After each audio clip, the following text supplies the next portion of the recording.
Good day and welcome back to another week of Talking Technical, and thank you for some of the requests that we do receive. And I mean, the whole world is just waiting on one guy, Mr. Trump.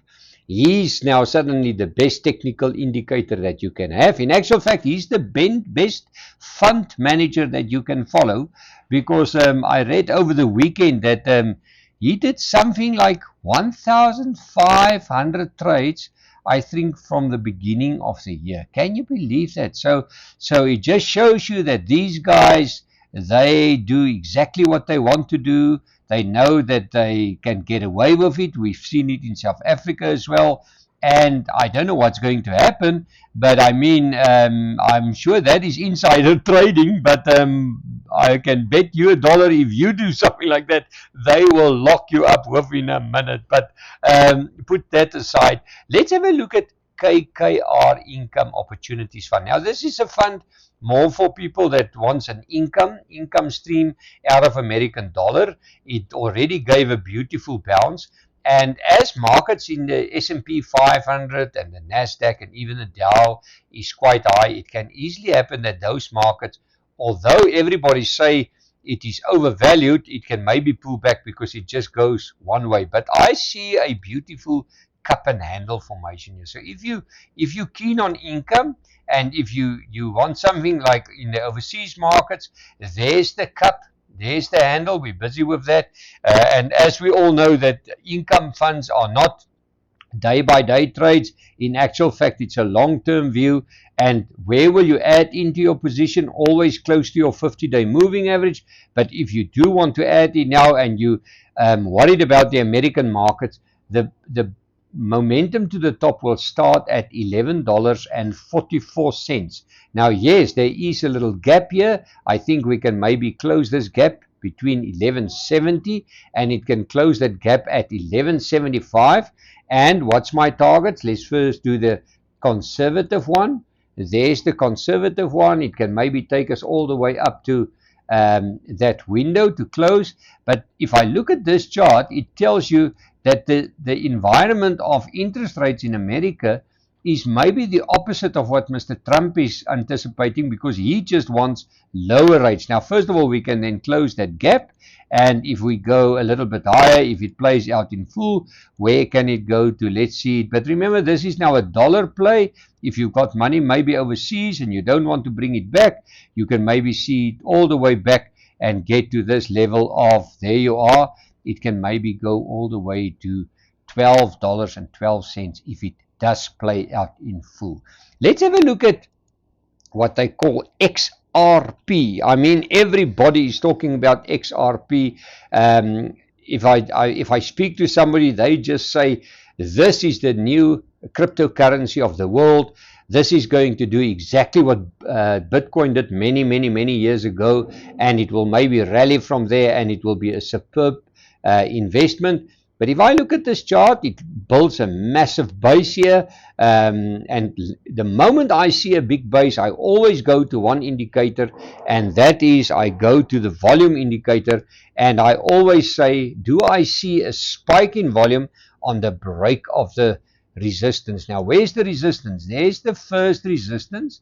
And why do I look at the volume? Because there's an old model, and I've discussed this model on the program so many times before. That's what we call the Nicholas Darvas model.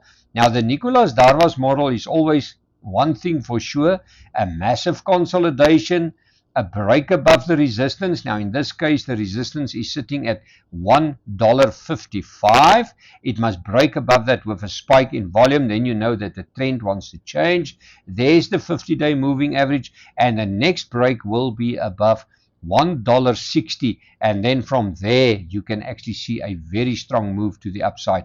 I'm going to give you another level because a lot of people are looking at XRP, and maybe we are not going to discuss it soon, or when a request comes again we'll do that. And then the next one will be 167. So we've got a resistance at 167, we've got a resistance at $1.60, and we've got a resistance at 155. But if this is a Nicholas Darvas, and we will only see later on, we need to see a spike in volume the moment it gets above this resistance, and then you know that it's all the way to the top. But at the moment, massive consolidation. If you do buy the instrument, let's make use of a stop loss. There's a recent low of $1.27 and wait for it to break to the upside. Well, let's have a look at Bitcoin, because everybody is telling us that Bitcoin is on a recovery mode. Bitcoin can go higher. What I like about Bitcoin is that we also read nowadays that they do not printed a lot of new coins. It looks like it's a limited coins. And if you look at this chart, we bounced off the resistance line. Let's have a look there. There's the support line. It's an ascending channel, so maybe we can move higher in this ascending channel. Where will be my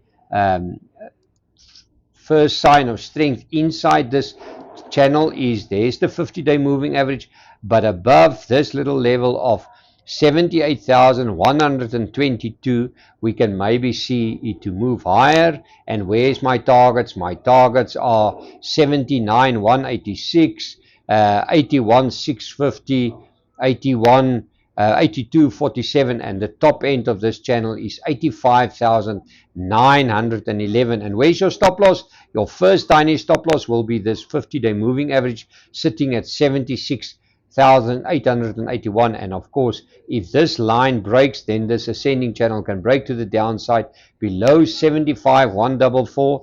Be a little bit nervous, because then it can easily go down and maybe lose more ground to the downside. Well, let's have a look at silver.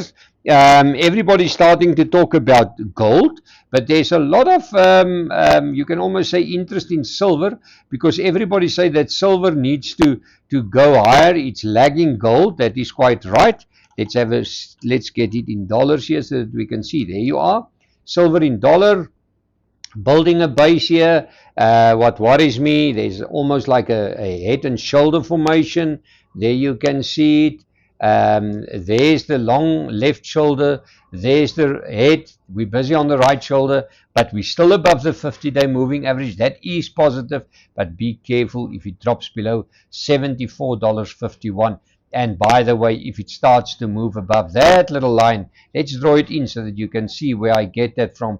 If it starts to consolidate above that little line, there you are, 78,887 ounces. The moment it bounces above that, then you know it can maybe start to go higher. But the left shoulder's high is $83.05, and below that there's a chance that this right shoulder will still develop and play out to the downside.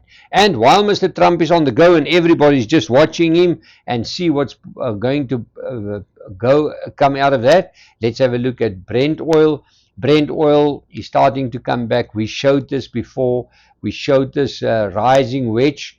There's the rising wedge. We saw that. It went up to that line. It broke there. There's the flat top that we were talking about before. And if I look at this chart, it just shows me, oops, sorry, let's just delete that. The momentum is starting to turn around. This gap is still open. And while this gap is open between $100 and 74, and that gap will only close at 102.67, the momentum can take the price still lower, and that will put the oil price under pressure. And even Sasol, don't forget about Sasol. Sasol will also be under pressure. But here's the trend line. That trend line, when it broke, things really got nasty, because it tested it a few times, and then when it broke, and there we are sitting with a possible negative technical goodbye case. That is negative, but while this gap is open, we can maybe move down. But there's a golden rule on gaps. When a chart trades between two gaps, there's a gap and there's a gap. It just shows you that there's some major uncertainty going around. Let's finish off the chart with Netcore. Now, Netcore is one of those favorites of the market. It is also a good dividend payer. The share price was under pressure the other day. It took it a little bit lower.